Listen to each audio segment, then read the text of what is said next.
You are cutting my salary to 41,000. That is the first thing I said, loud enough that the air in that conference room changed. Brenda Collins did not even blink. She just folded her hands like she was about to lead a board meeting. Three other suits sat around that polished table, wearing those neutral expressions that scream corporate damage control. I barely knew their names. She slid the paper toward me like it was some kind of gift. "It is part of a strategic restructuring, David, across all departments," she said. I had been seeing the warning signs for months. Meetings I used to run suddenly got moved without me. My lab access got restricted to business hours only. Equipment started disappearing from my requisitions.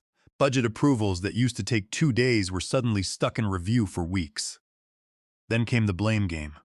Missed benchmarks, contaminated samples, quality control failures, all landing squarely on my desk. The thing is, I knew I had not screwed up. They were freezing me out, one calculated step at a time. I did not grab that paper right away. I just stared at it. 98,000 down to 41,800. This was not restructuring. This was a message. I held Brenda's gaze steady. "Let me think about it." She tilted her head like she was genuinely surprised. I did not immediately start arguing. One of the suits finally spoke up. Some guy from finance named Thomas Price, I think. "We are hoping you will stay, David. We know this is a tough ask." I gave him a tight smile. "Yeah, real tough." Then I walked out. "My name is David Harper. I am 45, been working industrial chemistry for over 20 years. Got a 12-year-old son named Leo who is dealing with an autoimmune disease. Medical bills eat half my paycheck even with insurance." The pay cut was not just insulting. It was designed to make me quit without severance. Here is what Brenda and her team did not understand about my situation. I had been with Pure Chem Solutions for 8 years. When they handed me the industrial sanitization division, it was dead weight nobody wanted. Sales were garbage, client complaints constant, the whole product line practically discontinued. I rebuilt those formulations from scratch and turned that division into their top revenue generator. We went from $3 million in annual sales to $21 million in 4 years. Not bad for a guy they were now trying to lowball. The real breakthrough work happened in my basement lab. Nights after Leo was asleep, weekends when he was at treatment appointments, me down there with test tubes and acidity meters solving problems. Pure Chem corporate research could not touch. Most industrial cleaners focus on single applications. I developed integrated formulation systems that addressed multiple cleaning challenges simultaneously. My crown jewel was a quaternary ammonium surfactant blend with specialized acidity buffering that remained stable at 18 to 22 degrees, cold water cleaning that maintained 99% pathogen elimination while cutting heating costs by 42%. Real money for any industrial client. PureChem did not even know this formulation existed. They were still pushing the same lukewarm enzyme blends they had been selling since the 90s. Meanwhile, I am down in my basement, creating next-generation sanitization chemistry, documenting everything with timestamps, keeping receipts for every piece of equipment I bought with my own money. My division controlled 34% market share in enzyme-based industrial cleaners, maintained full environmental certification, ensured compliance on everything we shipped. I wasn't some lab technician following cookbook recipes. After that meeting, I sat in my car gripping the steering wheel. My hands were not shaking. My heart rate was steady because I had seen this coming for months. Just did not expect them to be so clumsy about it. They figured I could not afford to walk away. First mistake. I drove straight home, did not stop anywhere, did not call anyone. Pulled into my driveway and sat there staring at the garage door. Leo was upstairs doing homework when I entered. Kids develop sharp instincts about reading situations. Probably comes from spending half his childhood in medical waiting rooms. He glanced up from his math problems. "Everything okay, Dad?" I ruffled his hair. "Just work politics, buddy. Nothing we cannot handle." He nodded and went back to his equations. Smart kid. Later that night, I went down to my basement lab and started pulling documentation. Every formula, every test result, every innovation I had developed after hours using personal equipment. Video logs with timestamps, purchase receipts for reagents and glassware, lab notebooks with dates and times clearly marked. I even had Leo in some of those videos sitting at the workbench eating cereal while I ran stability tests on surfactant compounds. All the proof anyone would need that my real breakthroughs happened on my time, with my resources, in my space. I grabbed my employment contract and read it like my life depended on it. Found the clause I had skimmed years ago when I was grateful just to have the job. Company intellectual property includes all work produced during designated hours on company premises with company resources. There was my opening. Every significant breakthrough that mattered, the cold water enzyme complex, the multi-surface quaternary blend, the biodegradable surfactant system, all developed off the clock, off their property, with equipment I had purchased myself. Right then, I realized Brenda and her team thought they were playing chess. Problem was, they did not even understand what game we were actually playing. Next morning, I called Victor Sanchez. Victor Sanchez is a patent attorney out of Columbus who specializes in chemical intellectual property. Sharp guy, no nonsense, the kind of lawyer who actually understands the science behind what he is filing. My basement lab was my sanctuary, a place where I could escape the politics and focus entirely on the science. Over the years, I had accumulated a surprisingly sophisticated array of equipment, mostly purchased secondhand from university surplus sales or defunct startups. I had a high-performance liquid chromatography setup, a spectrophotometer, and a specialized environmental chamber for stability testing. It was not pretty, the benches were built from scrap wood, and the ventilation system was a heavily modified industrial fan. But it worked. More importantly, it was mine. No one looking over my shoulder, no one demanding weekly progress reports, no one telling me a particular avenue of research was not cost-effective. I could pursue ideas that seemed crazy on paper, following my intuition and the data wherever they led. Some of my most significant breakthroughs started as accidental discoveries in that basement. A strange reaction, observed late at night when I was too tired to properly clean a beaker. It was a chaotic, beautiful process, a stark contrast to the sterile, highly regulated environment of the corporate labs. I had heard his name at industry conferences, knew he had handled some major wins against companies trying to steal formulations from smaller players. Victor, it is David Harper from PureChem. I need to talk. He did not waste time with small talk. What is the situation? I gave him the basics. Employment contract, basement lab, documented timeline, everything. He listened without interrupting, which told me he was taking serious notes. Can you get me copies of everything? Videos, receipts, lab notebooks, the works. I told him I could have it all digitized and sent over by end of business. Good. Do not discuss this with anyone at your company. We will meet this weekend. Saturday morning, I drove to his office with 3 banker boxes full of documentation. Victor spread it all out on his conference table like he was assembling evidence for trial. Took him 2 hours to go through everything. Finally, he looked up at me. This is bulletproof. Every major formulation clearly developed outside their walls. Documented timeline, personal equipment receipts, even your son as witness in some videos. They cannot touch this. We spent the next 3 hours mapping out patent strategy. 3 provisional applications under the federal statute that establishes priority dates. Cold water enzyme complex, multi-surface quaternary blend, biodegradable surfactant system. Filing fees, attorney costs, documentation review came to $8,400 total. I wrote the check without hesitation. Here is the thing about industrial cleaning patents, Victor explained while we worked. They are tricky, because most formulations are incremental improvements on existing chemistry. But what you have done is create integrated systems, much harder to work around. He showed me the patent landscape on his computer. Hundreds of applications for individual compounds, but almost nothing for networked cleaning platforms. Your documentation shows clear innovation paths. This is not just tweaking existing formulas. While Victor handled the legal side, I started making other calls, quiet ones. Samuel Vance headed research and development at Apex Innovations, PureChem biggest competitor. I had met him at the Chemical Engineers Conference 2 years back. Solid reputation, respected results over politics. We had stayed in loose contact the way people do in specialized industries. Samuel, it is David Harper from PureChem. Got a minute to talk? His tone shifted immediately. You do not get calls from senior people at competing companies unless something interesting is happening. Always have time for you, David. What is on your mind? I gave him just enough to get his attention. Intellectual property situation, possible availability, established track record in industrial sanitization. Are we talking about you personally or your entire division? Just me right now. But I have got proprietary formulations that could change how the industry thinks about integrated cleaning systems. Naturally, this got his attention.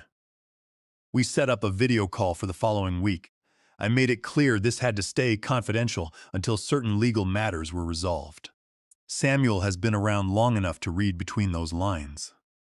The patent applications moved faster than I expected. Victor Office was efficient and my documentation was comprehensive. Within 10 days, we had priority dates established on all 3 formulations. More importantly, we had freedom to operate analysis, showing no conflicting patents in the field. Even if PureChem tries to challenge these, they will have a hard time, Victor told me. Your timeline is clean, your innovation is documented, and you have got independent development clearly established. Then came my video call with Samuel. I walked him through the formulations without giving away specific compounds or ratios, showed him performance data from my basement testing. Kill rates against various pathogens, all documented under testing protocols, cost reduction metrics, temperature stability data, surface compatibility across stainless steel, polypropylene, ceramic substrates. You developed all this in your basement. Samuel was studying spreadsheets that showed 42% heating cost reduction with maintained pathogen elimination. Every drop, I told him. Personal time, personal equipment, personal breakfast. He leaned back in his chair. David, we would kill to have someone like you here.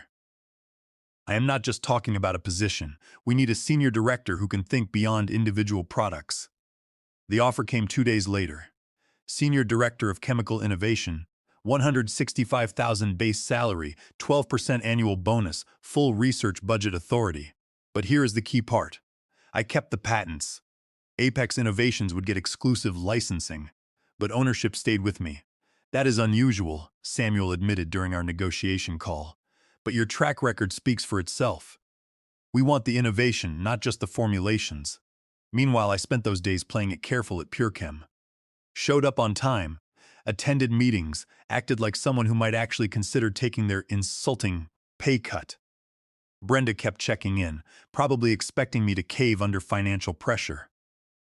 How are you doing with the transition proposal, David? She would ask it with fake concern, like she actually cared about my situation. Still thinking it through, I would tell her. Leo medical bills make everything complicated. I need to make sure I can still handle his treatment costs. It was not entirely false. The research center hummed with the quiet, steady rhythm of advanced equipment running complex analysis routines. Every beaker, every test tube, every sophisticated scanning electron microscope represented a step forward in the endless quest to understand chemical interactions at the molecular level.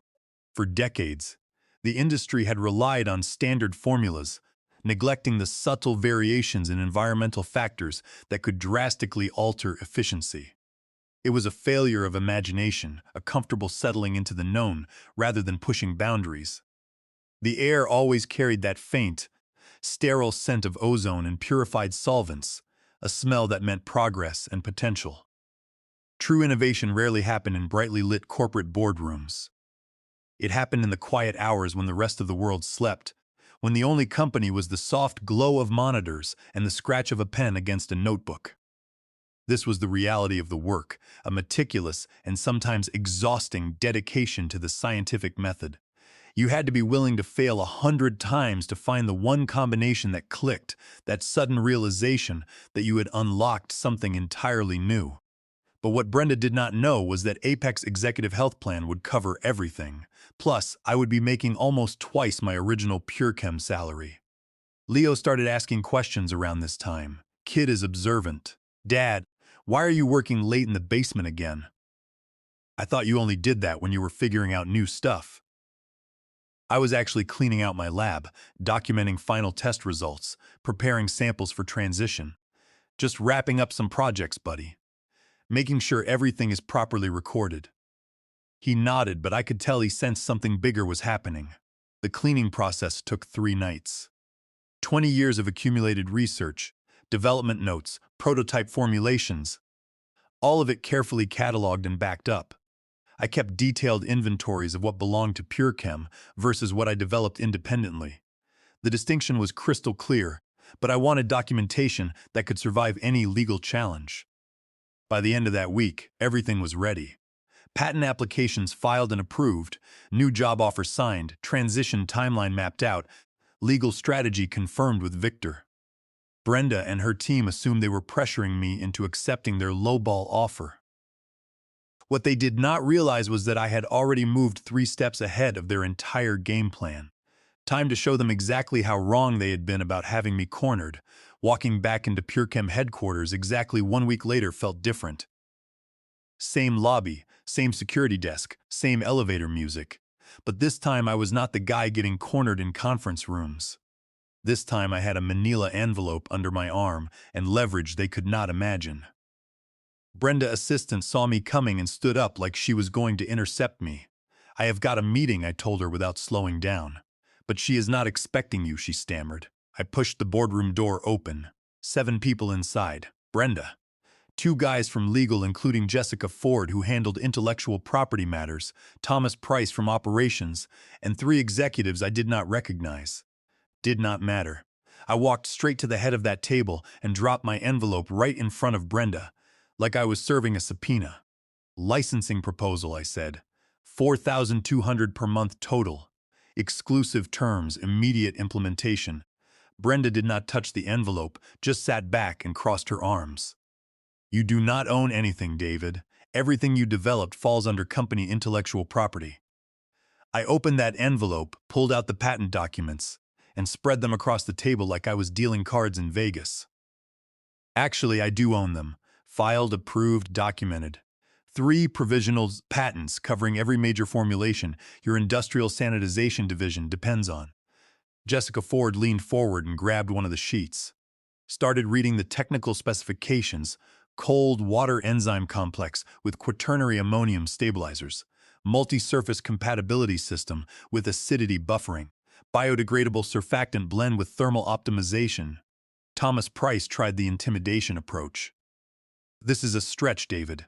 You use proprietary company data in some of this development work. We can tie it back to PureChem resources."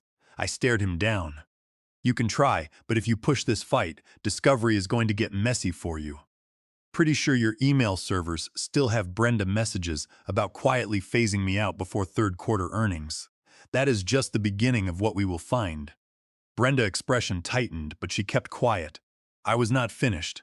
"Just so we are clear, this is not a negotiation. I have already accepted a senior director position at Apex Innovations. Start date is Monday.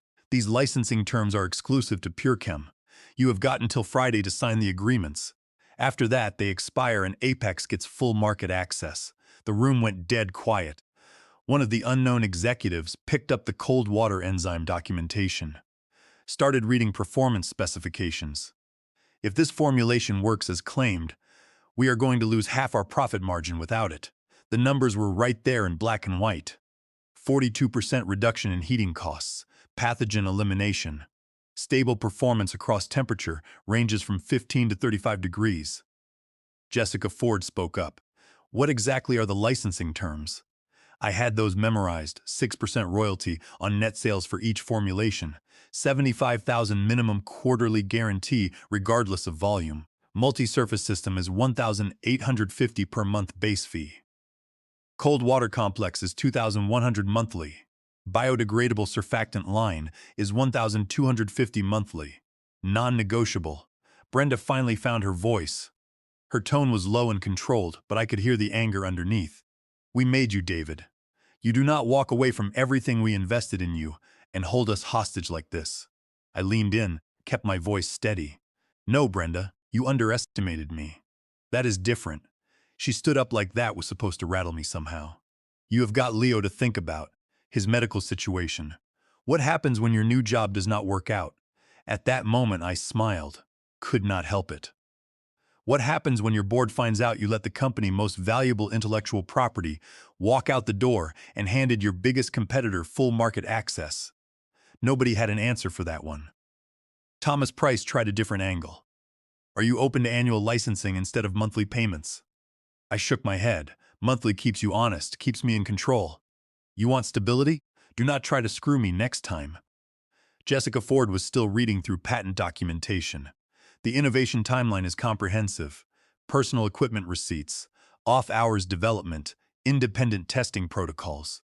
The laboratory hummed with the quiet, steady rhythm of advanced equipment running complex analysis routines.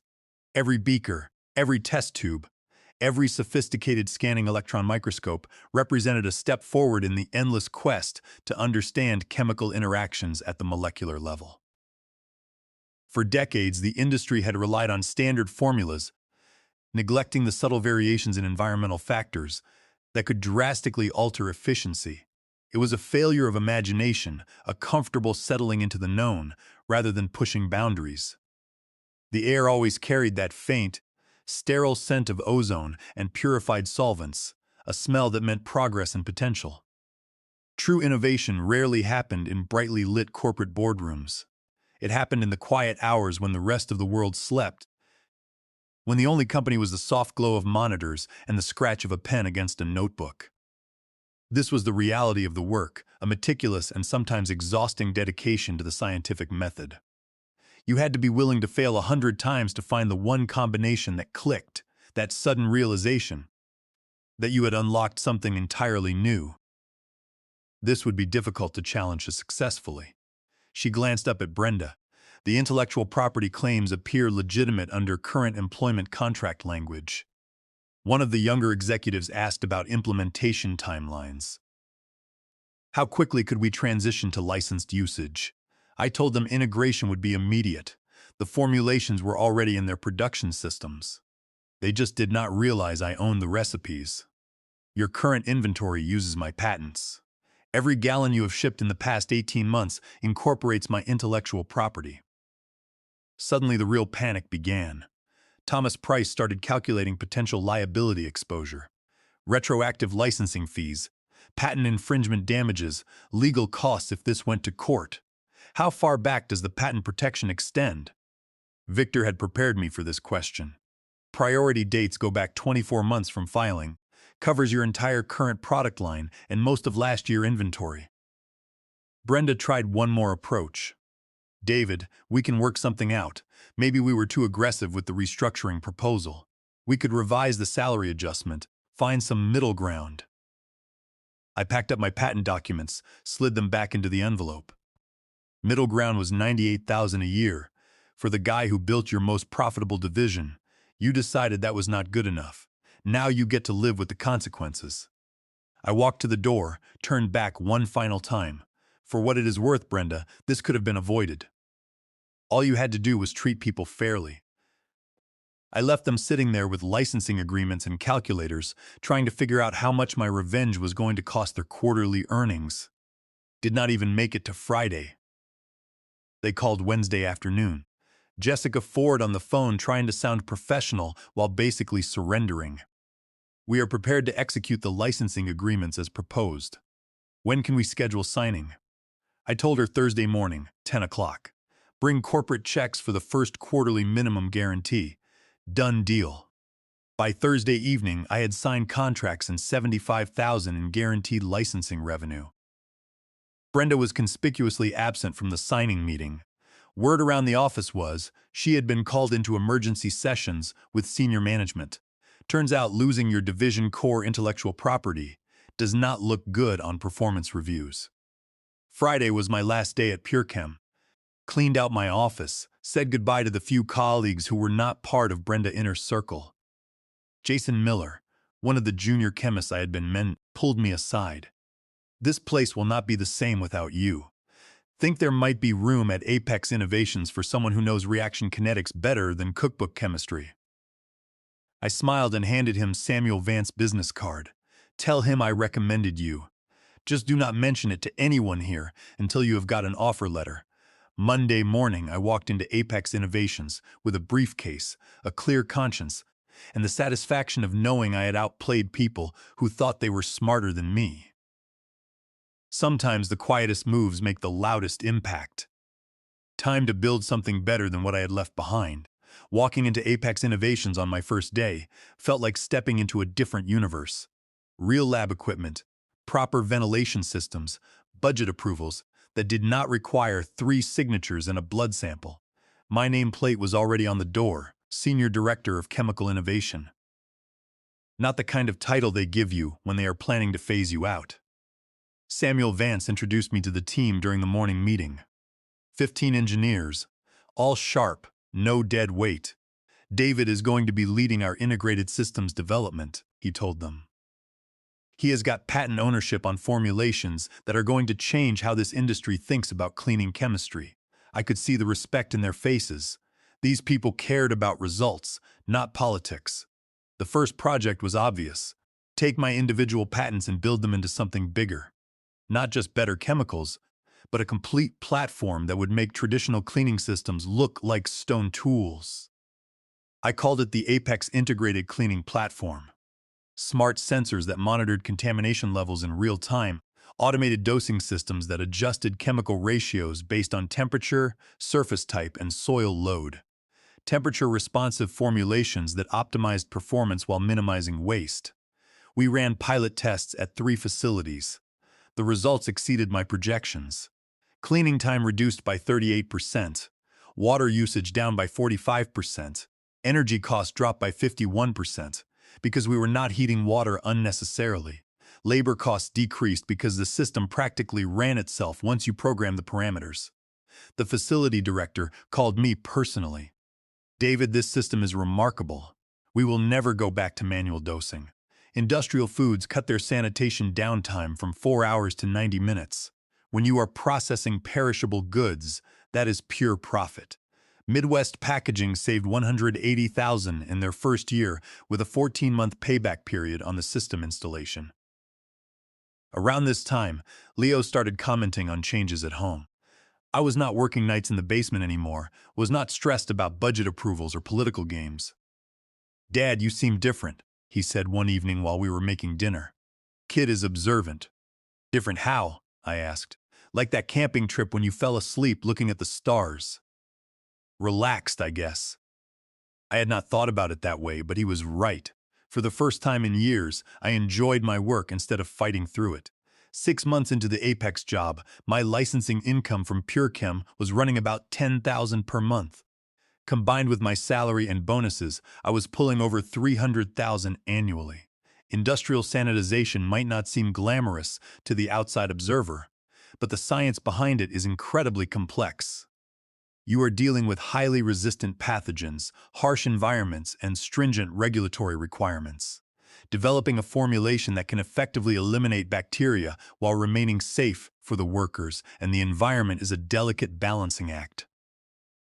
The quaternary ammonium compounds, for instance, are incredibly effective, but they have to be carefully buffered to prevent them from breaking down under extreme temperatures or interacting with other chemicals in the cleaning process. It is a puzzle, a constant tweaking of variables to find the optimal solution. The difference between a good cleaner and a great one often comes down to minute adjustments in the concentration of surfactants, or the addition of specific chelating agents. When you finally achieve that perfect balance, the results are undeniable. A floor that used to take 3 hours and a dozen gallons of toxic chemicals to clean can suddenly be sanitized in 30 minutes with a fraction of the product. That is not just a scientific victory. It is a tangible improvement in efficiency and safety. Leo medical expenses were not even a consideration anymore. Executive health plan covered everything. Plus, I had started a college fund with an initial deposit of $85,000. Kid was showing real aptitude for chemistry, got accepted into the advanced program at the Science Academy. Industry publications started paying attention. Chemical Engineering magazine featured our integrated platform on their cover. American Institute of Chemical Engineers invited me to speak at their national conference. The title of my presentation was Beyond Individual Products, Network Chemistry for Industrial Applications. Standing room only. Questions for 45 minutes after my talk. People wanted to know how we had achieved such dramatic efficiency improvements. But the real satisfaction was watching PureChem struggle. Without access to my formulations, they were trying to compete with chemistry that was essentially obsolete. They lost 3 major contracts to Apex in the span of 2 months. Their stock price dropped 18%. Brenda got quietly terminated during what they called organizational restructuring. No press release, no goodbye party, just gone one day like she had never existed. Jason Miller called me during this period. "David, they are falling apart over there. 6 chemists quit last month. The new division head does not understand the science, just keeps pushing for cheaper formulations that do not work. Any chance Apex has openings?" I told him to send his resume to Samuel. 2 weeks later, Jason was part of our team. The acquisition talks started in month 8. Apex market share had grown from 8% to 23%, mostly at PureChem expense. Their board was desperate to stop the bleeding.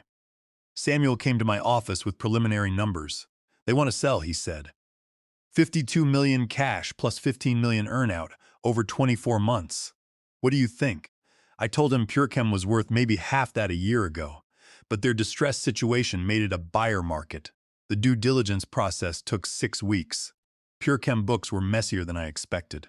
Revenue declining, client complaints increasing, research budget slashed to almost nothing. Classic distressed asset territory. But they still had manufacturing capacity, an established sales network, and some decent people trapped in a dysfunctional system. Apex closed the acquisition 3 months later. I got appointed director of research for the combined entity, reporting directly to Samuel. First thing I did was call an all-hands meeting with the remaining PureChem chemists. Same conference room where Brenda had tried to cut my salary. This time I was standing at the head of the table, addressing people who had been abandoned by their previous leadership.